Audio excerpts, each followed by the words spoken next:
সন্তান দাঁড়িয়ে আছে। আচ্ছা চলে যায়। কেবল সন্তানটা রওনা করেছে, এই সময় আকাশ থেকে বজ্রপাত শুরু হয়েছে। ছেলেটা ভয়তে একটা গাছকে জড়িয়ে ধরেছে, ওই গাছের উপরে বজ্রপাত হচ্ছে। মা দেখতে পারে ছেলেটা যে গাছ জড়িয়ে ধরেছে, গাছের উপর বজ্রপাত হচ্ছে, ছেলেটা ভয় পেয়েছে। মা লাঠি ভর দিয়ে দাঁড়িয়ে গিয়ে দুই হাত তুলে বলছে, প্রভু আমি জানি না এই জগতে কোনো সন্তান মা বাবার মনে কষ্ট দিলে মা বাবা ক্ষমা করলো, তুমি ক্ষমা করো। ও প্রভু, আমার ছেলেটা তো ছোট, এখনো কিচ্ছু বোঝে না। আমার ছেলে যদি আমার মনে কষ্ট দিয়ে কোনো পাপ করে থাকে, আমি ক্ষমা করে দিয়েছি, তুমি ক্ষমা করো। আর তুমি যদি ক্ষমা না করতে পারো, ওই পাপের ফল তুমি আমার মাথায় দাও। ছেলেটা দেখে যে মা এখনো তার মঙ্গল চায়, সঙ্গে সঙ্গে আকাশ থেকে বজ্রপাতটা ঘুরে গেল। ছেলেটা বাড়ি চলে গেছে। বাড়ি গিয়ে দেখতে পারে তার স্ত্রী তার ছেলে কোলে নিয়ে বসে আছে। ছেলেটা ডেকে বলছে, কি তুমি ঘুমাওনি? স্ত্রী ডেকে বলছে, ঘুমাবো কেমন করে, ছেলেটা মরে যাচ্ছে জ্বরে। ছেলের যদি জ্বর হয়, মার কি ঘুম হয়? ছেলেটা ডেকে বলছে, বাহ ভালো কথা বলেছে তো, ছেলের জ্বর হলে মার ঘুম হয় না, এটা তুমি বুঝলে, তা আমি বুঝলাম না। এমনি করে কোনো একদিন আমার মাও আমাকে কোলে নিয়েছিল, যে মাকে আজকে আমি জঙ্গলে ফেলে দিয়ে আসছি। আচ্ছা একটা কথা বলো তো, এই ছেলেটা বড় হয়ে যদি তোমার জঙ্গলে ফেলে দেয়, তখন তোমার কেমন লাগবে? স্ত্রী বললো, তাই তো, এটা তো আমি কখনোই ভাবিনি। এক কাজ করে যাও, যাও তোমার মাকে নিয়ে আসো, আমি কথা দিলাম তোমার মার সাথে আর কোনোদিন খারাপ ব্যবহার করবো। ওই ছেলেটা দৌড়াতে দৌড়াতে জঙ্গলে গেল, গিয়ে দেখতে পায় মাকে যে গাছের তলায় রেখেছিল, গাছে হেলান দিয়েছে। ছেলেটা তাড়াতাড়ি গিয়ে বলছে মায়ের চরণে পড়ে, মা আমার ভুল হয়ে গেছে, আমার ক্ষমা করে দাও, আমার ক্ষমা করে দাও। কিন্তু আশ্চর্য বিষয়, মা কথা বলছে। ও মা, বাড়ি চলো বাড়ি চলো, কথা বলছে। মায়ের হাত ধরে যখন টান দিয়েছে, মায়ের মাথাটা ছেলের কোলে ডলে পড়েছে। ভাই দেখতে পারে খালি খাসা পড়ে আছে, মা ওই দেহের মধ্যে ভাই চিৎকার করে রেখে বলছে, মা তুমি ক্ষমা করলে না, আর কোনোদিন জগতে ভগবানও আমার ক্ষমা করবে না। আমাদের বাংলাদেশের একজন কবি একটা গান লিখেছিলেন, যেটা বাস্তব, এটাই বাস্তব। এই মায়ের কান্দন যাবৎ জীবন,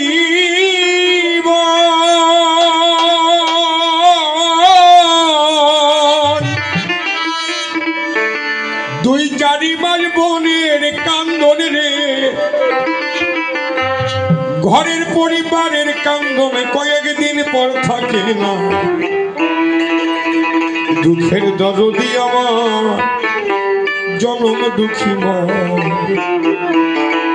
গর্ভধারিণী মা জনম দুঃখিনী মা, দুঃখের দরদি আমার জনম দুঃখী মা। আমার মায়ের কান্দন যাবৎ জীবন,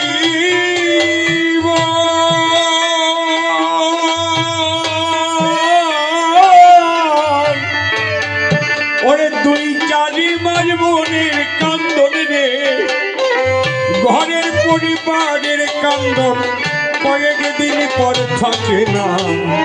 দুঃখের দরদি আমার জনম দুঃখী মা, গর্ভধারিণী মা জনম দুঃখিনী মা, দুঃখের দরদি আমার জনম দুঃখিনী মা।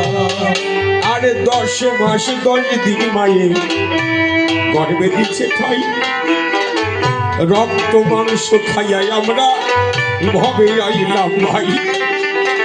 আর ভূমিষ্ঠ হইয়া আমি উঠিলাম কান্দিয়া, শান্ত করিল মায়ে বুকের দুগ্ধ দিয়া। কত মায়েরও প্রসবের কালে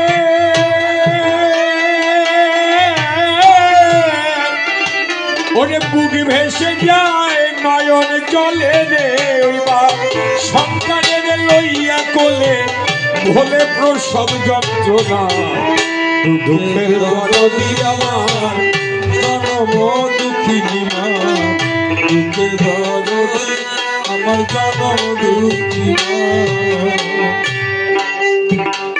আর হাতে পায়ে তেল মাই খামা দিল শব্দ করি প্রসাব পায়খানায় আমি ওই মায়ের কোলে করি তবু নামাই রাগ করিল ভিজল বুয়ের মধ্যে আমার শুকনাই রাখিয়া মায়ে থাকে ভিজাতে আমার অসুখ হইল দেখি চাইয়া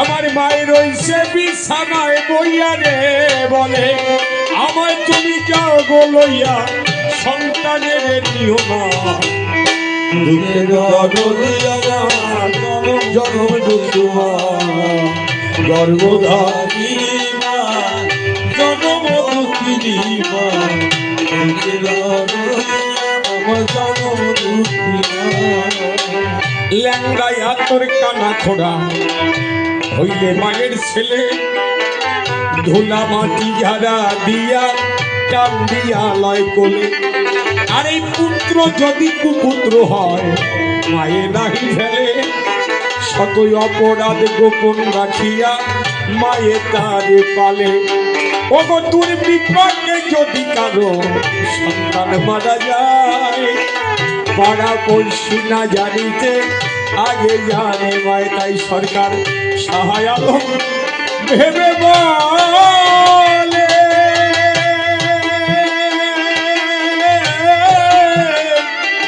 সেই জান্নাত মায়ের চরণ তলে রে তোরা তার বুখারী হাদিস খুলে করছে নবী ঘোষণা দুঃখের দরদি আমার গর্ভধারী মা জনম দুঃখিনী মা দুঃখের দরদি আমার জনম দুঃখী মা আমার মায়ের কান্দন যাবত জীব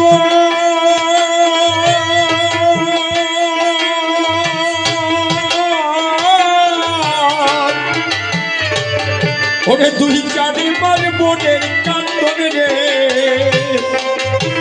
ঘরের পরিবারের কান্দন কয়েকদিন পর থাকে না দুঃখের দরদি আমার জনম দুঃখী মা গর্ভধারী মা জনম দুঃখিনী মা দরদি আমার জনম দুঃখী মা ও তাই সন্তানে ভালো হলে পরে মায়ের কষ্ট নাই শুধু স্ত্রীকে দোষ দিয়ে ভাই কোনো দরকারে নাই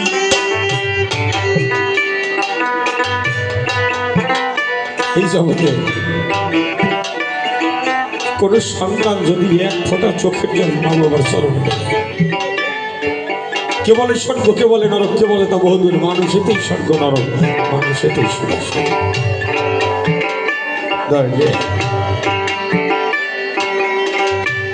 আমরা ঠিক পাই কিন্তু যখন বাবা মা থাকে তখন ঠিক পাই তোমাকে নিঃশর্তভাবে কেউ ভালোবাসলে সে তোমার বাবা মা যার কাছে কোনো স্বার্থ নাই দেখবে সন্তান রান্না খারাপ হয়েছে সন্তান ফেলাই দিয়ে হাঁটা দিছে মায়ের বুকে লাথি দিয়েছে তবু মা ডেকে বলে খোকাটে বারাবাদ ফেলে যেতে হয় না তাড়াতাড়ি আয় খেয়ে যা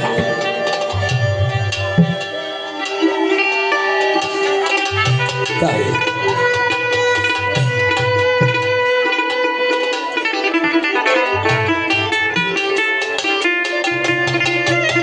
শুধু যে রামচন্দ্র একাই বাবা মার ভজন করছে তো বললে ভুল কথা হবে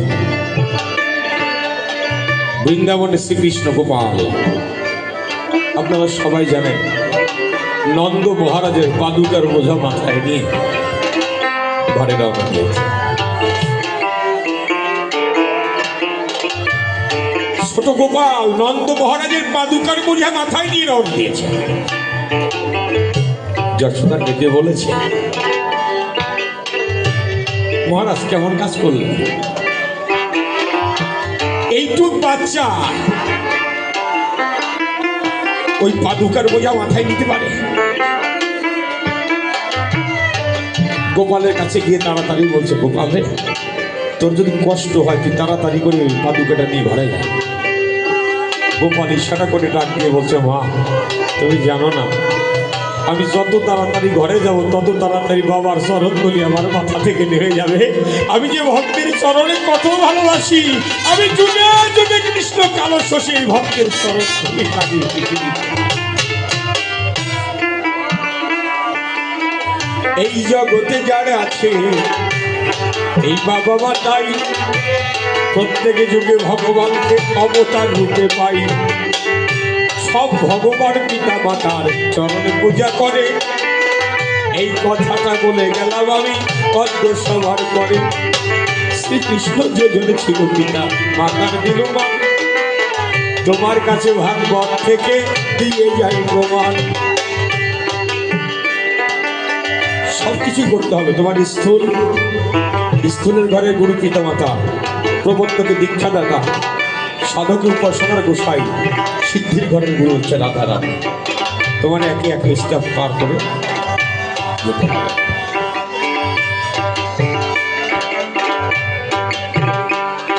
আমি তার কাছ থেকে রামায়ণ সম্পর্কে আর কিছু জানি না। আরে বাবা, কেউ চলে গেলে কাঁদতে হয়, কাঁদতে বাধা দিতে হয় না রে বাবা। কারণ বাধা দিলে ভিতরটা পাথর হয়ে যায়। আর যখন কৃষ্ণ নামের প্রেমাশ্রু যখন চোখ থেকে বিগলিত হয় তখন বাবা নিজে হালকা হয়ে যায়। বাবা, আজকে আমরা যার জন্য এখানে এসেছি, এই বৈষ্ণব ডাকার একটাই ইচ্ছা, সেটাই হচ্ছে সাধুগুরু বৈষ্ণব। ডক্টর মহানন্দ ব্রহ্মচারী বললেন, যে গ্রামে একজন বৈষ্ণব চরণ ধরি দেয় ওই গ্রামটাই পবিত্র হয়ে যায়।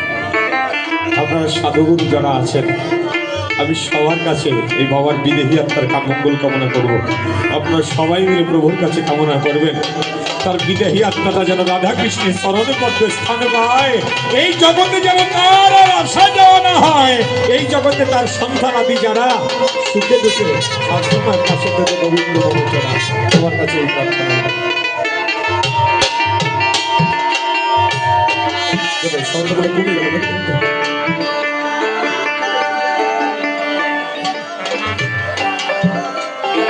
শুধু তার জন্যই নয়, তার এই সন্তান আদি যারা আছে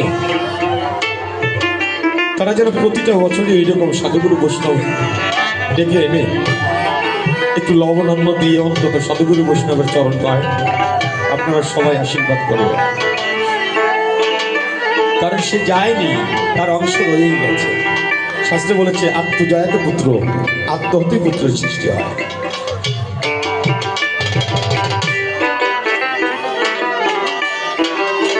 আপনাদের কাছে